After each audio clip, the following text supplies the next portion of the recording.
se há pouco mais de um ano atrás, aliás, se há um ano atrás, eu diria, em 19 de fevereiro de 2020, me dissessem que nós teríamos todas as aulas aqui da Faculdade de Direito a ocorrerem em modo online, eu diria a essa pessoa que era lunática ou que vivia no século XXII, não é?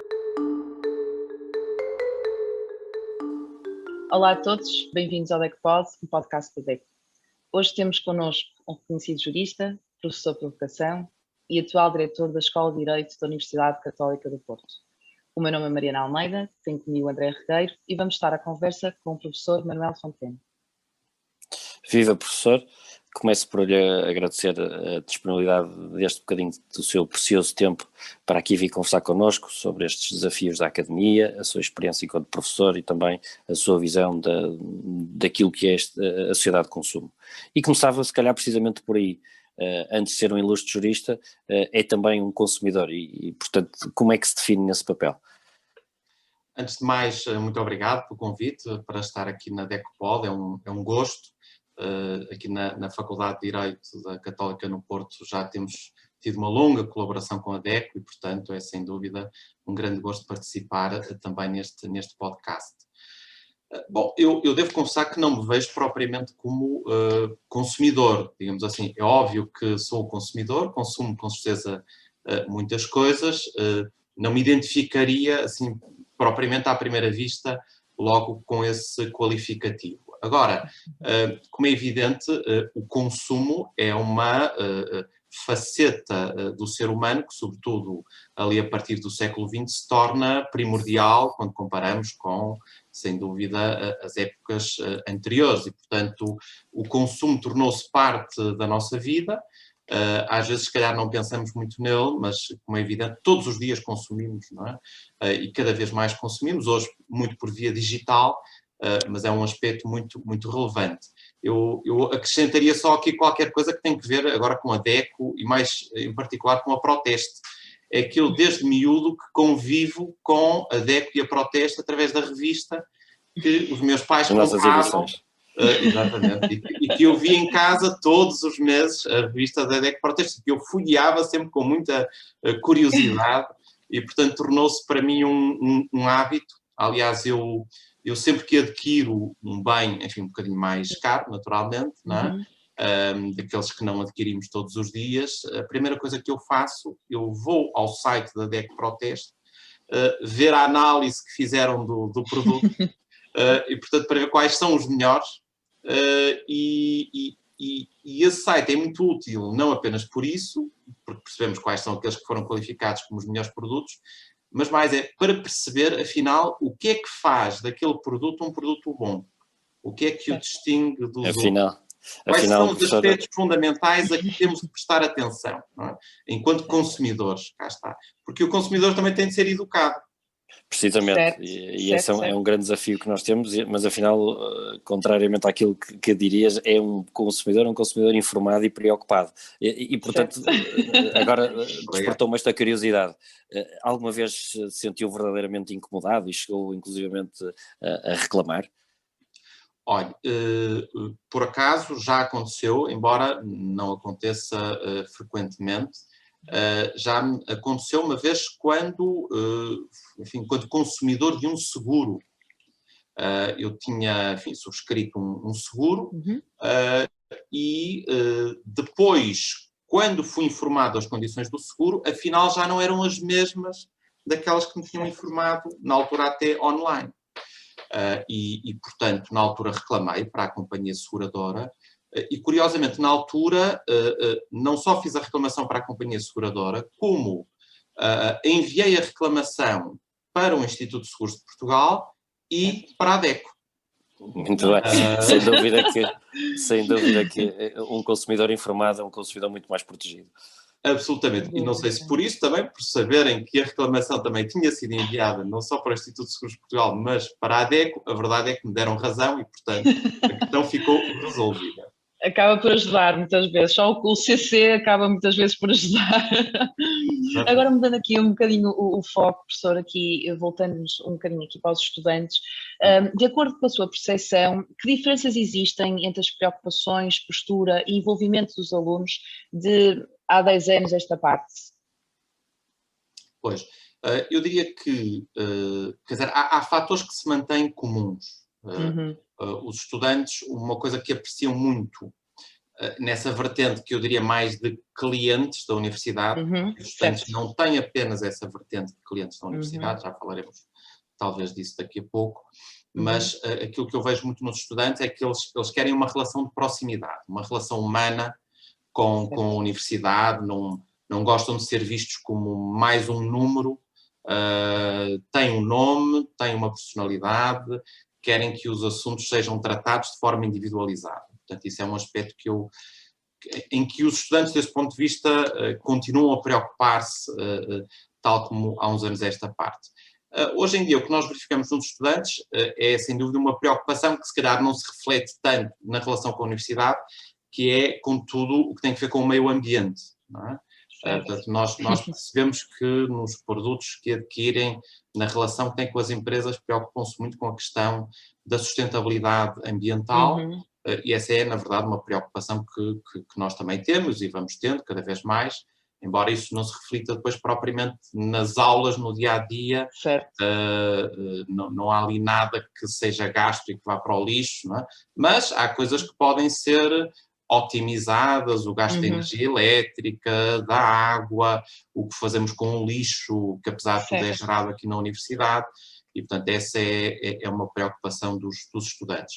Eu acho que apesar de tudo os estudantes também estão mais conscientes dos seus direitos, daquilo que podem exigir da universidade, direitos que resultam da lei, desde logo, mas também, e isso sente-se muito na Universidade Católica, que é uma universidade que não é financiada pelo Estado, e que, portanto, os alunos têm de pagar propinas que permitam cobrir os custos da universidade, eles também sentem que têm direito a um bom tratamento, naturalmente, ao melhor tratamento possível, não é? E, portanto, sempre que algo não corre como as suas expectativas, digamos assim, eles naturalmente queixam-se, reclamam, e nós procuramos, tanto quanto possível, dar, enfim, resposta a essas queixas, a essas reclamações. Certo. São mais interventivos, não é? São mais, acabam por ter uma posição um bocadinho mais interventiva, mais reivindicativa, nota-se um bocadinho. Contacto nós temos também com os jovens. De forma muito positiva, certo, e muito positiva e construtiva, certo. Sem dúvida. Embora cá está, a universidade, digamos, tem uma vertente, não é, em que não pode encarar o aluno simplesmente como um cliente, como um consumidor. Certo. Isso, no fundo, tem que ver com a própria história da universidade. Não é? Quer dizer, a universidade vai fazer 1000 anos. Portanto, já tem 900 e muitos, vai fazer 1000 anos. Esta instituição que é a universidade. E quando surge a universidade é vista como uma comunidade de estudantes e de professores que em conjunto procuram fazer avançar o conhecimento e transmitir esse conhecimento de geração em geração. Não é? E essa vertente de comunidade leva, digamos, a encarar os estudantes de forma um pouco diferente de simplesmente os estudantes.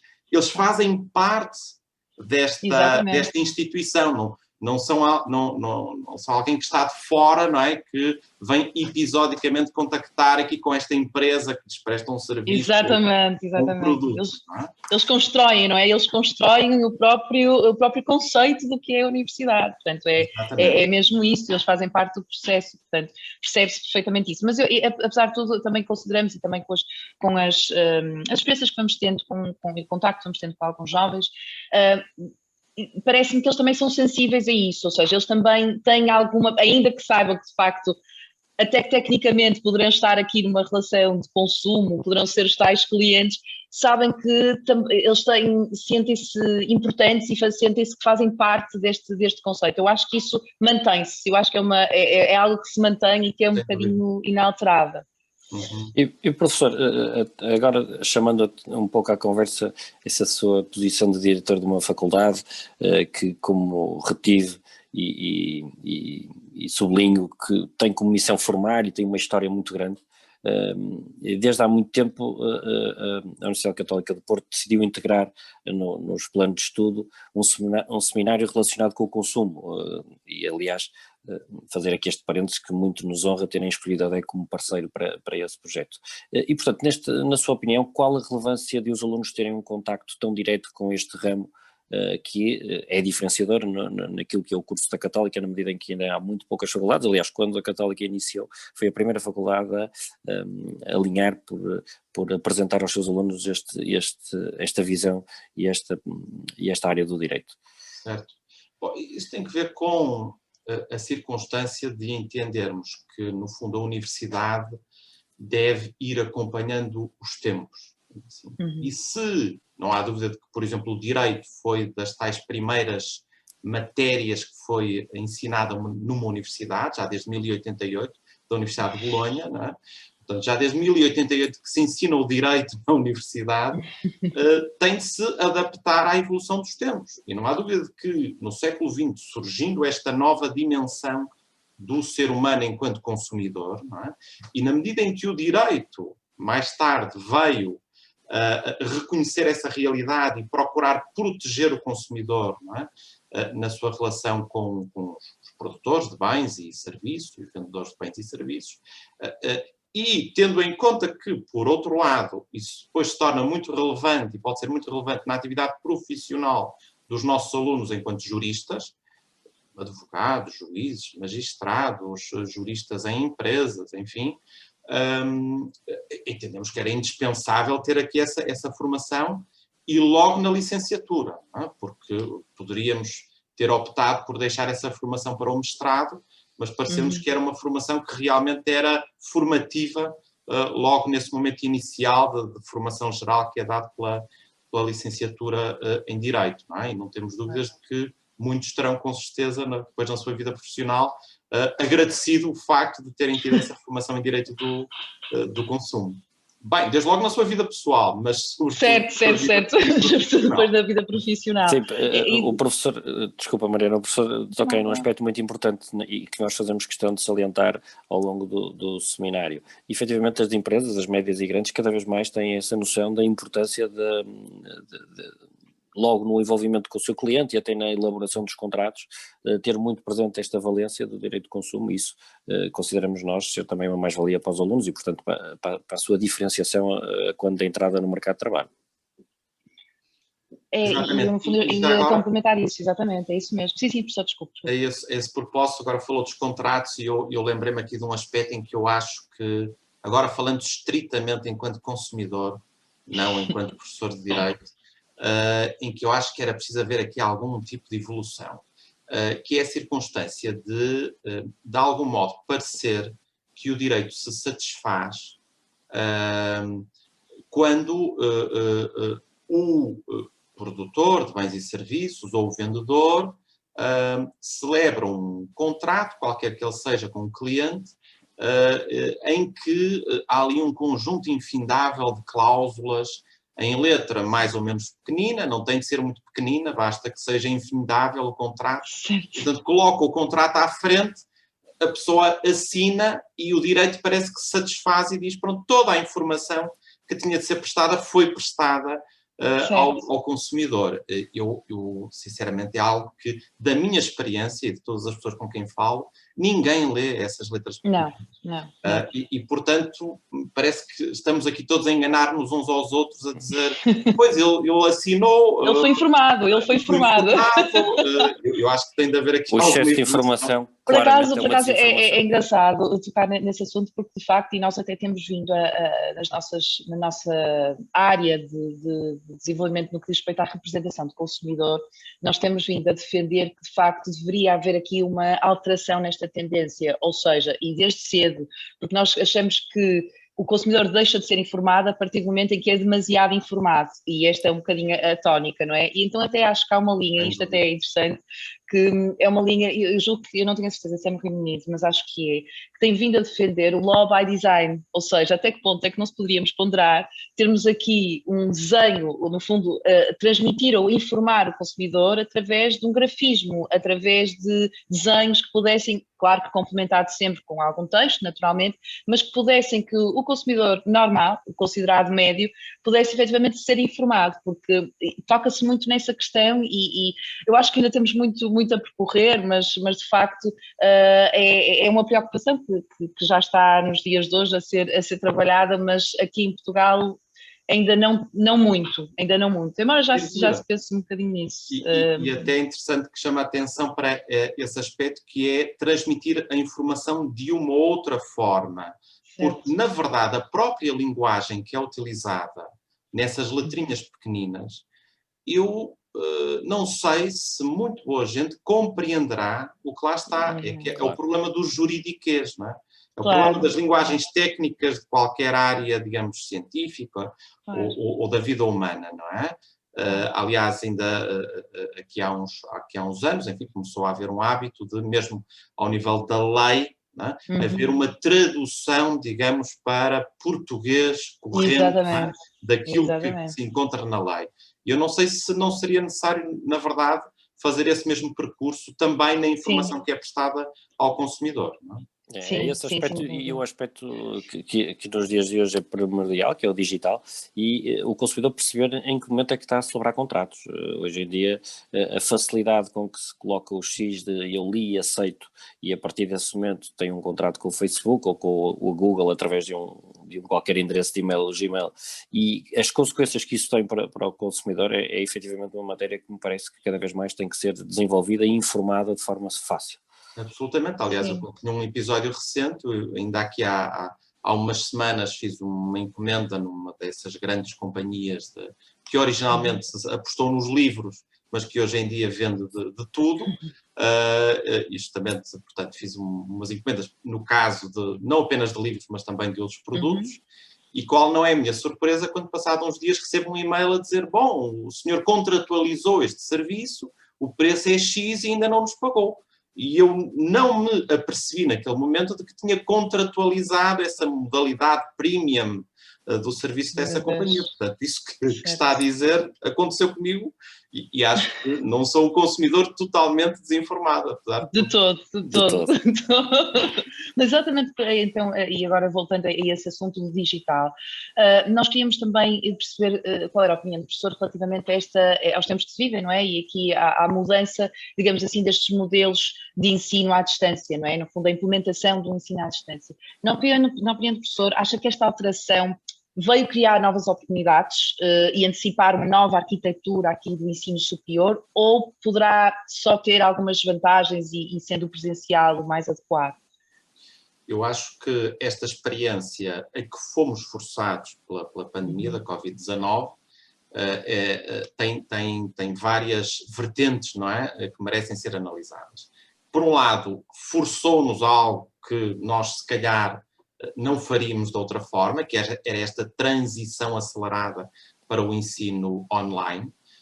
Se há pouco mais de um ano atrás, aliás, se há um ano atrás, eu diria, em 19 de fevereiro de 2020, me dissessem que nós teríamos todas as aulas aqui da Faculdade de Direito a ocorrerem em modo online, eu diria essa pessoa que era lunática ou que vivia no século XXII, não é? E a verdade é que, curiosamente, por outro lado, essa transição se deu de forma muito rápida.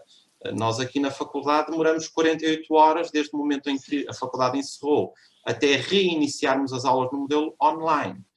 E, portanto, isso é muito curioso também da existência já naquela altura de plataformas, de mecanismos que permitiam que isto acontecesse. E porquê é que não acontecia até então? Não é? Podemos perguntar-nos um certo conservadorismo, por um lado. Por outro lado, nós também viemos a perceber que, apesar de tudo, o presencial tem um conjunto de vantagens. Aliás, os nossos alunos diziam isso. Entre uma modalidade 100% online e uma modalidade 100% presencial, 75% dos nossos alunos disseram nós preferimos uma modalidade muito interessante. presencial. A escola já fez esse... Sim, logo no ano passado fizemos um inquérito a nível de toda a Universidade Católica, não é? Que deu este resultado muito interessante e, portanto, obviamente nós procuramos corresponder a isso e neste novo ano letivo de 2020-2021 já apostamos numa modalidade de ensino combinado, não era possível que fosse 100% presencial por causa das exigências de afastamento físico, não é? Entre alunos que levaram a que as nossas salas de aulas comportassem menos de metade dos alunos que normalmente comportariam, e portanto apostamos no ensino combinado, e portanto agora a nossa grande curiosidade é perceber como é que os alunos avaliam o ensino combinado. Parte presencial, parte online, e como é que o comparam com o ensino 100% online ou o ensino 100% presencial. Portanto, é essa curiosidade. A verdade é que tem corrido muito bem. Bom, agora entramos de novo, porque estamos num novo confinamento certo. no ensino 100% online. Esperemos que, enfim, não passe da Páscoa, digamos assim, que a partir daí possamos voltar ao ensino combinado. Agora, não há dúvida que isto é uma oportunidade. Eu acho que isto é uma oportunidade, o ensino digital e o ensino, portanto, online ou combinado, aquilo que os ingleses chamam blended learning, portanto, parte presencial, parte online, e é uma oportunidade, desde logo, olhem, do ponto de vista ambiental. Portanto, estamos a falar de deslocações, quer por transporte individual, quer por transporte público, que deixam de ocorrer, se a pessoa acede, digamos, à aula ou a qualquer serviço que seja online, e, portanto, com o gasto que deixa de ocorrer de combustíveis, por outro lado, o gasto que deixa de ocorrer para os próprios visados em termos económicos, o tempo que deixam de perder em transportes. Portanto, o ganho social para a comunidade pode ser muito, muito importante. E, portanto, isto é interessante. Por outro lado, as oportunidades que gera para todos aqueles que, de outra forma, não teriam a possibilidade de assistir às aulas presencialmente. Nós, em tudo que é formação, por exemplo, pós-graduada, temos neste momento oferecido 100% online. E a verdade é que as formações estão cheias e temos gente não apenas de todo o país, mas do resto do mundo, obviamente, no que concerne à formação em português, Brasil, Palopes, portanto, há pessoas que de outra forma nunca conseguiriam aceder a esta formação e que agora conseguem. E, portanto, isto é uma oportunidade, sem dúvida. É muito interessante, professor, eu ia colocar precisamente essa questão de como é que toda esta reinvenção da Academia e da Faculdade Católica ocorreu e no mercado cada vez mais digital e verde e associado a estas preocupações de sustentabilidade, que já referimos essa perspectiva por parte dos alunos, mas indiscutivelmente esta sua visão sobre as mais-valias dentro desta reinvenção são muito interessantes, até do ponto de vista da habitação, que muitos alunos, era apontado como uma dificuldade dos alunos a possibilidade de arrendarem os imóveis nas grandes cidades. Esta também pode ser uma oportunidade para diminuir essa dificuldade dos alunos, indiscutivelmente. Sim, sem dúvida. Mais claramente quando estamos a falar de formações 100% online, não é? Certo. Porque aí não tem de se deslocar de todo, não é? Certo. A falar de modalidades combinadas, pronto, terão de estar certamente alguns dias com uma maior proximidade à faculdade, e portanto esse pode ser mais uma vantagem, não é? Sem dúvida, apesar de tudo, não tem de estar tanto tempo nesses alojamentos. Por outro lado, uma outra vantagem deste online, e agora pensando não apenas nos alunos, mas nos colaboradores, quer docentes, quer funcionários, é que também eles não têm de se deslocar todos os dias à universidade. E isto aplica-se a uma universidade como se aplica a qualquer empresa, não é? E, portanto, isto multiplicado por dezenas de milhares, ou centenas de milhares, ou até milhões de pessoas, pode ter, e não apenas em Portugal, como no mundo, um impacto brutal, não é? Em termos, desde logo, ambientais. Portanto, eu acho que é uma oportunidade realmente a ser aproveitada. E eu espero que a todos os níveis, não é? A nível da sociedade, a nível certamente da universidade, não se pense que quando a pandemia acabar, bom, temos de voltar àquilo que fazíamos antes, exatamente como fazíamos antes. Certo, Tem que se certo, aprender certo. nesta dificuldade. Tem que se tentar não ter memória curta, não é? Temos que tentar não ter memória curta e tentar ver isto uma oportunidade, sem dúvida, porque a redução das emissões de CO2 relativamente a isto, aliás, há alguns estudos que foram feitos logo no início da primeira vaga, não ainda completamente concluídos, mas que dão essa indicação, de facto, que houve aqui um impacto e num período de tempo bastante reduzido no início, não é? Portanto, se calhar se nós fizermos um novo estudo e fizermos essa nova análise em junho, julho, se calhar até vamos ter outros resultados até bastante mais positivos. Portanto, há que olhar para isso, não é? E ver que efetivamente esta mudança pode ter um impacto brutal. E até em termos positivo. em termos de modelos de trabalho, não é? Se calhar muitas pessoas gostariam, não é, da hipótese de trabalhar em casa, em vez de terem de se deslocar para o posto de trabalho, ou parte do horário semanal, digamos, ser realizado em casa. Quem diz em casa pode ser numa esplanada em frente ao mar. Sim, não, e o que está a dizer... A retribuição emocional. Sim, não, e isto é muito engraçado, porque também há uma indicação, eu acho isto curiosíssimo, que é, há cada vez mais uma oferta turística orientada para esta combinação, ou seja, a combinação do lazer com a combinação de vamos criar condições para as pessoas poderem trabalhar à distância e também para apostarem na via profissional. Portanto, também pode ser um nicho e até pode ter a ver, esta recuperação económica também neste setor, também pode estar relacionada um bocadinho com isto. Portanto, há que de facto ver os aspectos positivos, não é? De toda esta... Exatamente. Professor, a conversa está a ser fantástica, mas o tempo neste caso está a ser nosso inimigo e portanto vamos ter de avançar e agora desafiava aqui para uma rápida dinâmica, respostas rápidas para hábitos de consumo pessoais. Eu passo rapidamente a explicar, vamos facilitar a vida, como é evidente, ao professor, dando-lhe duas hipóteses e de forma direta, e gostaria que nos respondesse quais as suas opções. Pode ser? Claro que sim. Então, professor, francesinha ou peixe fresco? Francesinha e peixe fresco. E depois, depende do momento, não é? De facto, nós temos essa grande mais-valia que gastronomicamente é muito difícil este tipo de escolha. Férias na praia ou no campo? Na praia. É agora dificultar um bocadinho. Ouvir música em modo streaming, CD ou vinil? Streaming, muito rapidamente, é o que eu mais uso, não é? Embora tenha regressado, entretanto, ao vinil também. E esta verdadeiramente difícil. Consulta de legislação, online ou em papel? Online. Já perfeitamente, uma resposta muito objetiva, professor. Olha, eu gostava de a conseguir dar com a sua certeza. Muitas vezes ainda dou por mim a ir imprimir um documento, uma legislação, porque de facto ainda não consegui dar esse salto na totalidade, mas de facto... E há aquela plataforma online fantástica da Procuradoria-Geral Distrital de Lisboa, que tem os diplomas atualizadíssimos, não é? Portanto, é um serviço também fantástico. Facilita imenso. Ajuda imenso. Agora mesmo para terminarmos, e aqui com uma pergunta final que temos sempre subjacente aqui a este nosso DECPOD e que está relacionada com aquilo que os nossos convidados entendem relativamente àquilo que a DEC poderá fazer ou poderá atuar no futuro, não é? E poder contribuir para um desenvolvimento de uma melhor educação, informação para o consumo e informação também para o consumo. E na opinião do professor, qual o papel que a DEC pode desempenhar na formação e sensibilização dos jovens do século XXI e em conjunto com a academia?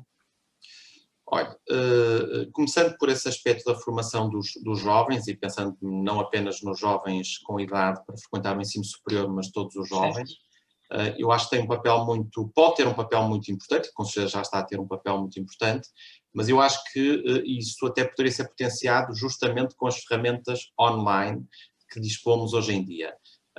As crianças e os jovens, neste momento, já estão habituadíssimos a terem formação online, e isso seria uma forma de a DEC, ensinando aspectos básicos da relação de consumo, não é?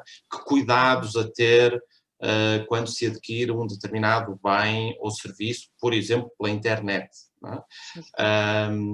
Como é que eu posso reclamar se eventualmente não estiver satisfeito com o bem ou o serviço que adquiri ou que me foi prestado. Não é? Portanto, esse género de pequenas formações eu acho que podiam ser interessantes, não apenas formações síncronas, mas até vídeos, que no fundo, pequenos vídeos que se pudesse fazer chegar aos jovens através das redes sociais que eles mais usam, que eu já sei que já não é o Facebook, não é? Portanto, são outras que eles entretanto usam. Eu acho que a DECO, com todo o conhecimento que tem acumulado e toda a experiência que tem, acho que podia ter aqui um papel realmente muito importante. É claro que, como foi dito desde o início, e no que diz respeito à relação com a academia, nós já temos uma relação de muitos anos com a DECO e, portanto, realmente aqui a DECO garante este seminário de Direito do Consumo que é oferecido aos nossos estudantes de licenciatura.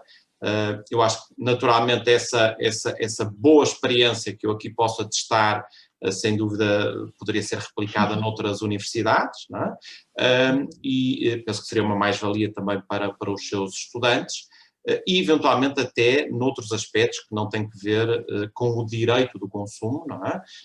Mas, por exemplo, num curso de gestão, num curso de psicologia, há muitos aspectos ligados ao consumo, portanto essa abordagem multidisciplinar, não é? Que com certeza também é da DECO, seria também interessante para a universidade e para a academia.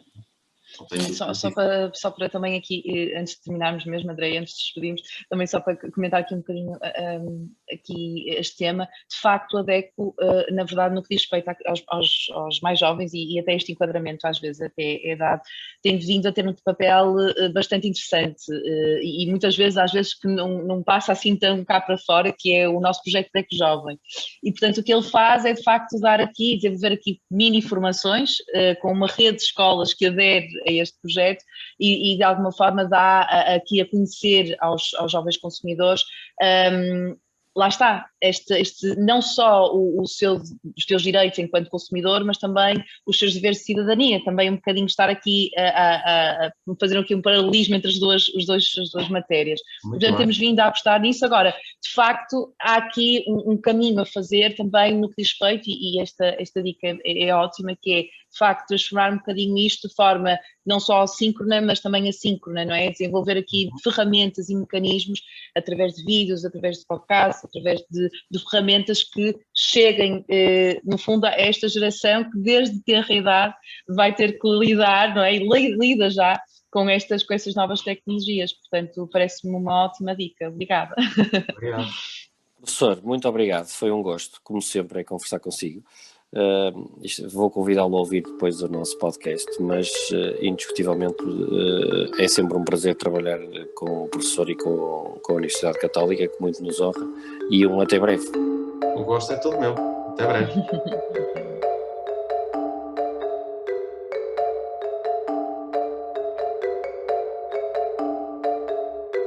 Agradecemos por estarem desse lado. Continuem connosco e ouçam todos os episódios. Acompanhem-nos, comentem e partilhem. A DECO sempre consigo.